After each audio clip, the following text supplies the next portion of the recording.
E aí, pessoal do sexto ano, tamo junto.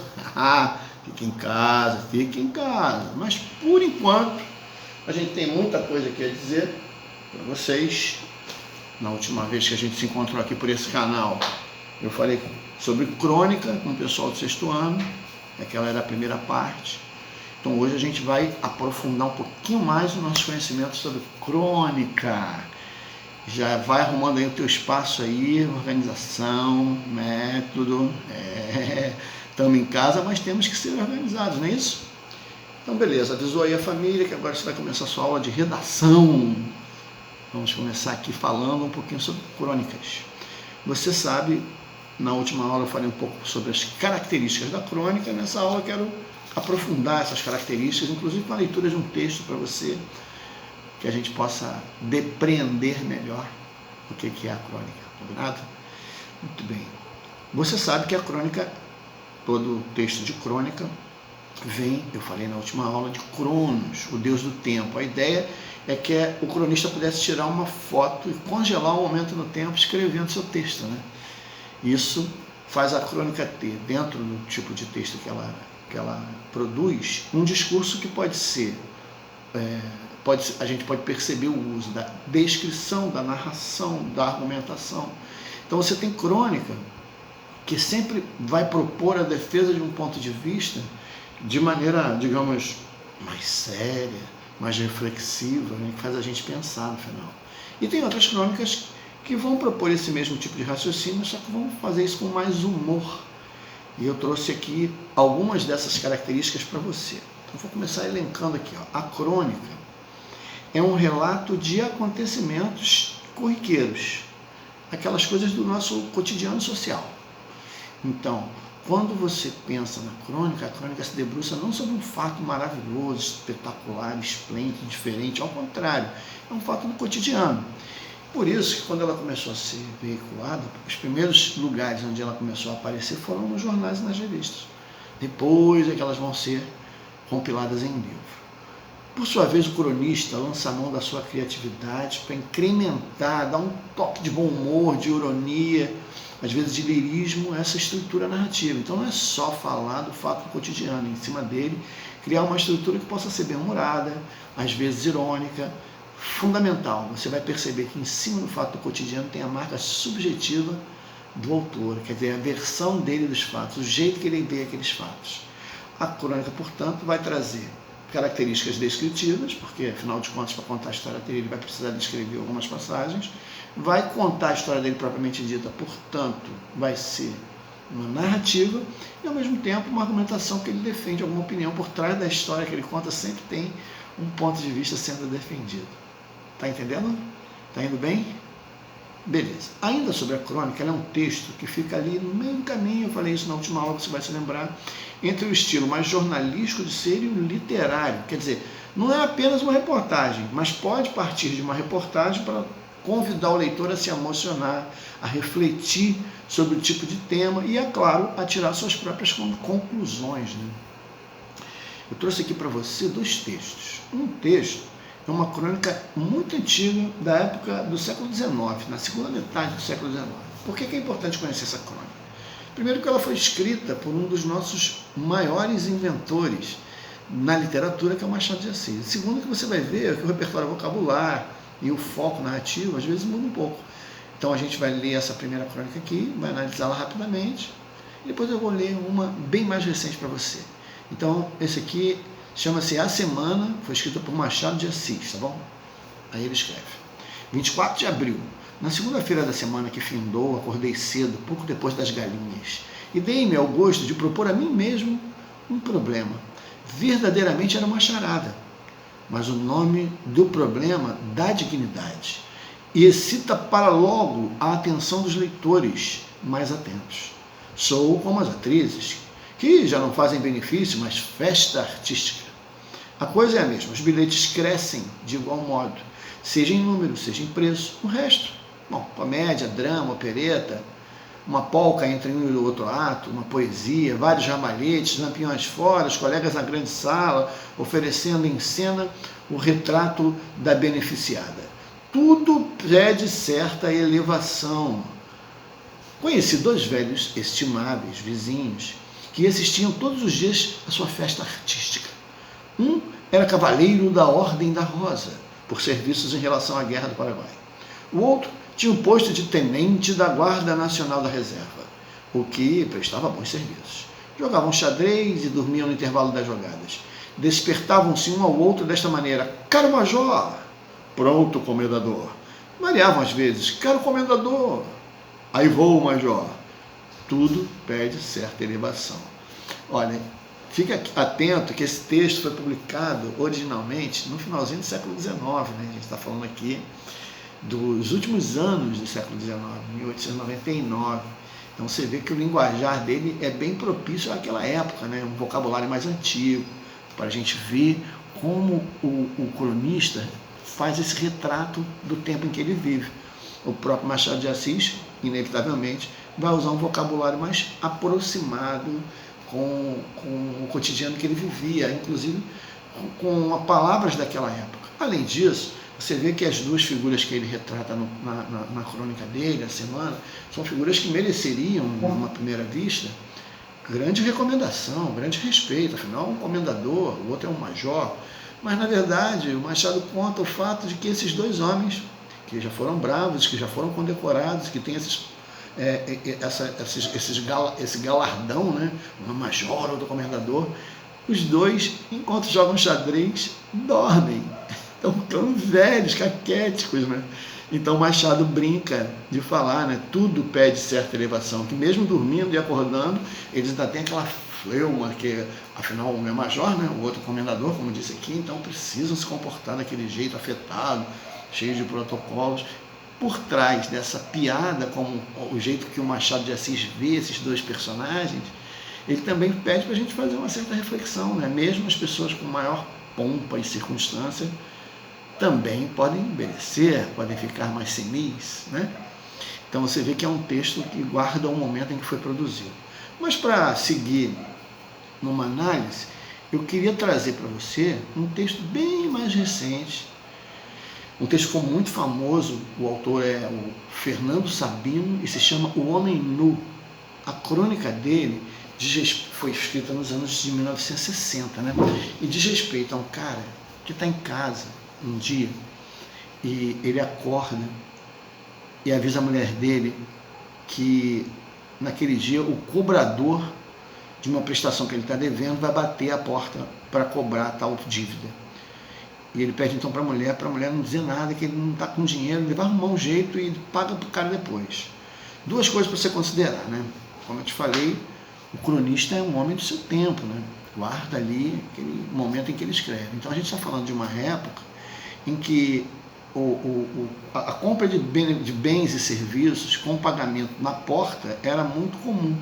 Era a venda de porta em porta, depois a cobrança de porta em porta. Então o sujeito podia comprar uma televisão, por exemplo, diferente do jeito que é hoje, que o cara usa cartão de crédito, paga no banco, ele podia comprar e a loja todo mês ia lá e cobrava ele na porta da casa dele. Então a gente está falando de um tempo, não é mais o final do século XIX, mas é a metade ali do século, mais ou menos, né, a metade do século XX. Então guarda aí essa perspectiva histórica de que, nesse caso, o tempo que está sendo mencionado é um tempo que essas prestações podiam ser cobradas de porta em porta. O nosso personagem, o personagem do Fernando Sabino, não quer ficar envergonhado porque não tem dinheiro para pagar. Então ele pede para a mulher: se tocarem a campainha, você fica em silêncio, a gente vai fingir que não tem ninguém aqui. Eu estou sem dinheiro, semana que vem eu vou arrumar o dinheiro, eu ligo para eles virem aqui cobrarem de novo. E a mulher reclama: mas por que você não fala a verdade, né? Recebe o homem, fala para o homem: eu estou sem dinheiro, semana que vem eu pago. Aí ele fala: não, isso parece que eu estou enganando, que eu estou enrolando para pagar. Se ninguém sabe que eu estou aqui, eles vão voltar mesmo semana que vem eu pago. Fim. Foi?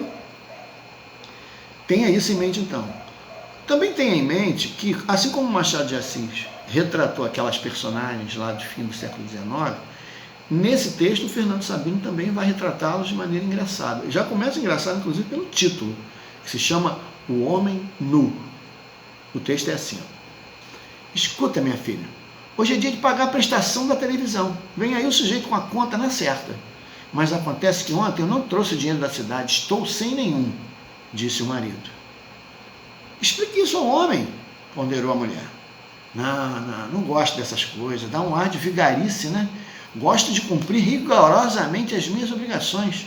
Escuta, mulher, quando ele vier, a gente fica aqui dentro, quietinho, não faz barulho, para ele pensar que não tem ninguém. Deixa ele bater até cansar, amanhã eu pago. Pouco depois, tendo despido o pijama, ficando completamente nu dentro de casa, dirigiu-se ao banheiro para tomar um banho, mas a mulher já se trancara lá dentro. Enquanto esperava, resolveu fazer um café, pôs a água para ferver e abriu a porta de serviço para apanhar o pão. Aqui eu cabe fazer um parêntese aqui para você. Também é uma época que o cronista retrata que não existe mais, que é uma época em que as padarias entregavam o pão e o leite na casa das pessoas. As pessoas tinham conta na padaria, a padaria ia de manhã, chegava na porta da pessoa, deixava o pão, deixava o leite, a pessoa quando acordava era só abrir a porta, ia lá, pegava o pão e o leite, tudo certo. Uma outra época, não há dúvida, não é? Fechando parênteses então. Então, percebeu onde é que nós estamos na história, né? O homem quer que faça silêncio, a mulher se trancou no banheiro, ele está nu, ele vai até a porta lá para pegar o pão que a padaria costuma deixar. Vou retomar a partir daqui. Pouco depois, tendo despido o pijama, dirigiu-se ao banheiro para tomar um banho, mas a mulher já se trancara lá dentro. Enquanto esperava, resolveu fazer um café, pôs a água a ferver e abriu a porta de serviço para apanhar o pão. Como estivesse completamente nu, olhou com cautela para um lado e para o outro, antes de arriscar-se a dar 2 passos até o embrulhinho até o embrulhinho deixado pelo padeiro sobre o mármore do parapeito. Ainda era muito cedo, não poderia aparecer ninguém. Ele estava nu, mas com certeza era só pegar o pão e entrar. Mal seus dedos, porém, tocavam o pão, a porta atrás dele fechou-se com um estrondo, impulsionada pelo vento. Aterrorizado, precipitou-se até a campainha e, depois de tocá-la, ficou à espera, olhando ansiosamente ao redor. Ouviu lá dentro o ruído da água do chuveiro interromper-se de súbito, mas ninguém veio abrir. Na certa, a mulher pensava que já era o sujeito da televisão. Bateu com um nó dos dedos. Maria, abre aí, Maria, sou eu. Chamou em voz baixa. Quanto mais batia, mais silêncio fazia lá dentro. Enquanto isso, ouvia lá embaixo a porta do elevador fechar-se. Viu o ponteiro subir lentamente. Primeiro andar, segundo andar. Meu Deus, dessa vez era o homem da televisão. Não era. Refugiado no lance da escada entre os andares, esperou que o elevador passasse. E voltou para a porta do seu apartamento, sempre a segurar nas mãos nervoso o embrulho de pão. Maria, sou eu, por favor, abre. Dessa vez, não teve tempo de insistir. Ouviu passos na escada, lentos, regulares, vindos lá de baixo. Tomado de pânico, olhou ao redor fazendo uma pirueta e, assim despido, embrulho na mão, parecia executar um balé grotesco e mal ensaiado. Os passos na escada se aproximavam e ele, sem ter onde se esconder, correu para o elevador, apertou o botão. Foi o tempo de a porta abrir e ele entrar, e a empregada passava, vagarosa, subindo mais um lance de escada. Ele respirou aliviado, enxugando o suor da testa com o embrulho na mão. O embrulho era o do pão. Era a única vestimenta que o homem tinha. Mas eis que a porta interna do elevador se fecha e ele começa a descer. Isso aqui não, fez o homem nu sobressaltado. E agora? Alguém lá embaixo abriria a porta do elevador e daria com ele ali no empelo. Podia mesmo ser algum vizinho conhecido. Percebeu desorientado que estava sendo levado cada vez mais longe do seu apartamento. Começava a viver um verdadeiro pesadelo. Naquela hora, ele estava instalando o mais autêntico e desvairado regime de terror na sua mente. Isso aqui não, respondeu furioso. Agarrou-se à porta do elevador, abriu-a com força entre os andares, obrigando-a a parar. Respirou fundo, fechou os olhos para ter a momentânea ilusão de que sonhava. Depois experimentou apertar o botão do seu andar. Lá embaixo continuava a chamar o elevador. Antes de mais nada, emergência, parar. Muito bem. E agora? Ele ia subir ou descer? Com cautela, desligou a parada de emergência, largou a porta, enquanto insistia em fazer o elevador subir. subir. E o elevador subiu. Maria, abre essa porta! Gritava, dessa vez esmurrando a porta, sem já nenhuma cautela. Aí, outra porta abriu atrás dele. Voltou-se, apoiando o traseiro no batente, tentando inutilmente cobrir-se com um embrulho de pão.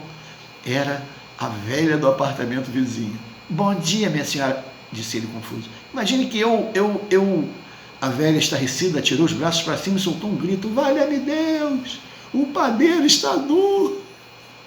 E correu ao telefone para chamar a rádio patrulha. Tem um homem pelado aqui na porta. Outros vizinhos, ouvindo a gritaria, vieram ver o que se passava. É um tarado! Olha que horror! Não olha não, já para dentro, minha filha. Maria, a esposa do infeliz, abriu finalmente a porta para ver o que era aquele barulho todo. Ele entrou como um foguete e vestiu-se precipitadamente, sem nem se lembrar do banho. Poucos minutos depois, restabelecida a calma lá fora, bateram na porta. Deve ser a polícia, disse ele, ainda ofegante, indo abrir. Não era. Era o cobrador da TV. Legal, né?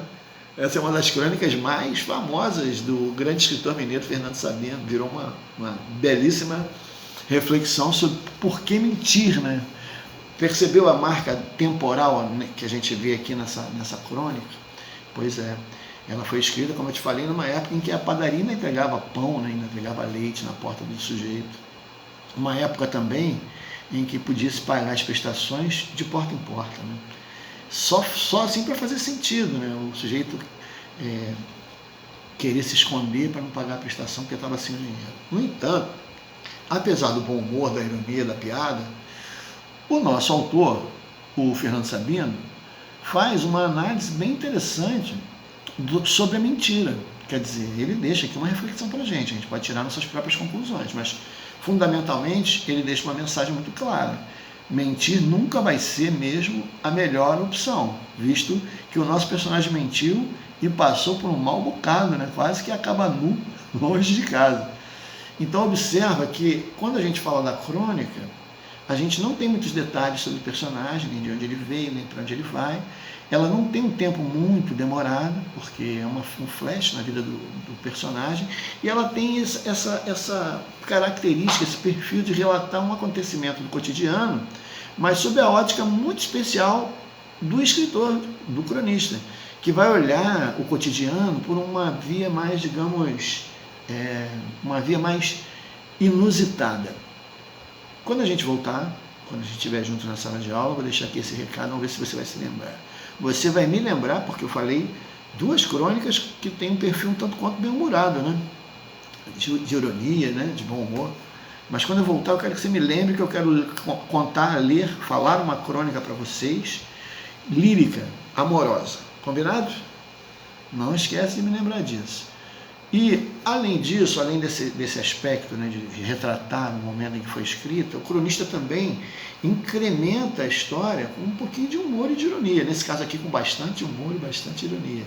Mas em outros casos, como eu te falei, pode incrementar também com lirismo. E eu vou fazer isso. Vou ler essa crônica lírica para vocês quando eu voltar, você me lembra. Além disso, você viu que ali a gente conseguia ver a descrição, né? Por exemplo, a hora que ele descreve a empregada subindo pelos lances, ele se escondendo no lance da escada, ele tentando se esconder apenas com um envelopinho de pão na mão, entende? E também tem a questão argumentativa, né? No caso, ele defendendo a ideia que está de maneira, digamos, subjetiva, mas dá para a gente conferir isso. A ideia de que mentir não vale a pena, né? Paga-se um preço alto quando se mente. Então, finalmente, a crônica é isso. É um texto com um estilo que fica ali flutuando entre o jornalismo e o literário, se ocupando de coisas do cotidiano que parecem, para a gente que não é cronista, né, parecem, pelo menos num primeiro olhar, à primeira vista, parece que é um fato corriqueiro, mas com o incremento que ele põe, fica com um sabor especial o tipo de texto que ele produz, né? Porque na literatura, a gente não trata apenas da informação como se fosse uma reportagem, né? A gente vai procurar emocionar o leitor, é convidado a refletir sobre o texto. Essa é fundamentalmente a ideia de uma boa crônica. Valeu? Espero que você tenha gostado desse nosso encontro, segunda parte sobre crônicas.